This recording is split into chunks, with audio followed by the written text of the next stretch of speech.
Shannon is accused of issuing an ultimatum to producers regarding her return prior to the commencement of production on the current season, following their messy feud in season 18, which was primarily predicated on Alexis' romance with her ex-boyfriend John Janssen, and the $75,000 facelift lawsuit he filed against her. Shannon issued an ultimatum on July 29 that she would not return if Alexis returned, according to an insider who spoke with OK.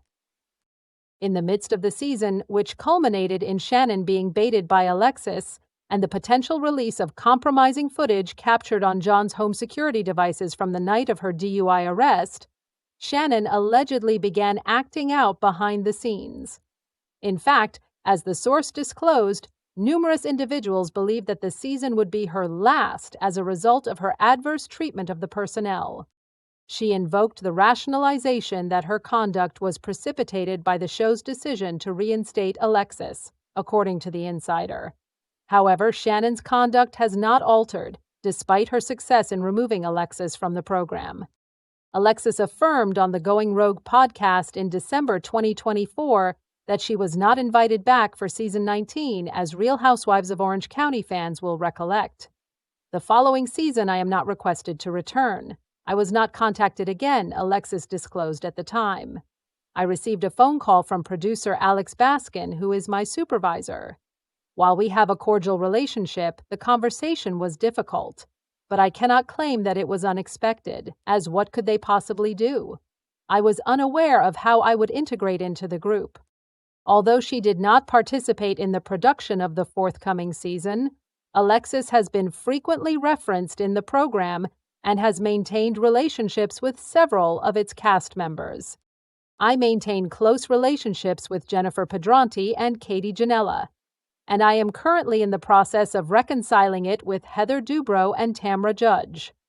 However, she continued to believe that there was a possibility that they could find a solution that would allow everyone to return. However, the cards were dealt in a particular manner, and I am curious as to how they plan to reinstate an individual who is not a fan favorite in comparison to the fan favorite. Stereotypically Asian sound effects were used to accompany the two women as they imitated martial arts movements in the video that has since been removed.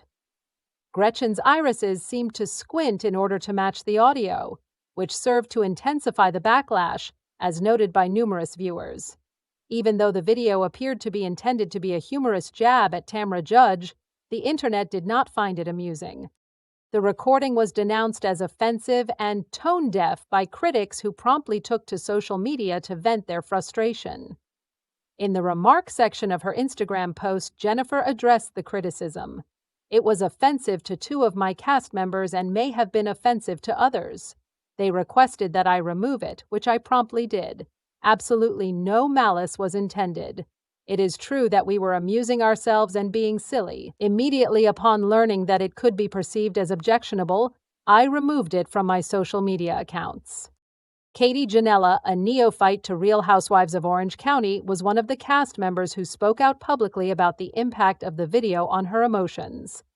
In a statement, Katie expressed that it is completely inappropriate and extremely offensive. We should read the room, as it is 2025. Although Jennifer maintains that the intention was not malicious, she is being held accountable for the consequences by both admirers and cast members. It is inevitable that the Vile Files, a podcast hosted by Nick Viall, will contain an unexpected element. He has recently partnered with Tamra Judge, a member of the Real Housewives of Orange County, for his most recent episode. Undoubtedly, this is a recipe for disaster. Indeed, Ryan Boyajian was the subject of conversation during the episode, and the Bachelor Nation star expressed that he resembled a criminal. In the course of discussing her spouse, Eddie Judge, Tamra brought up the subject of Jennifer Pedranti's fiancé.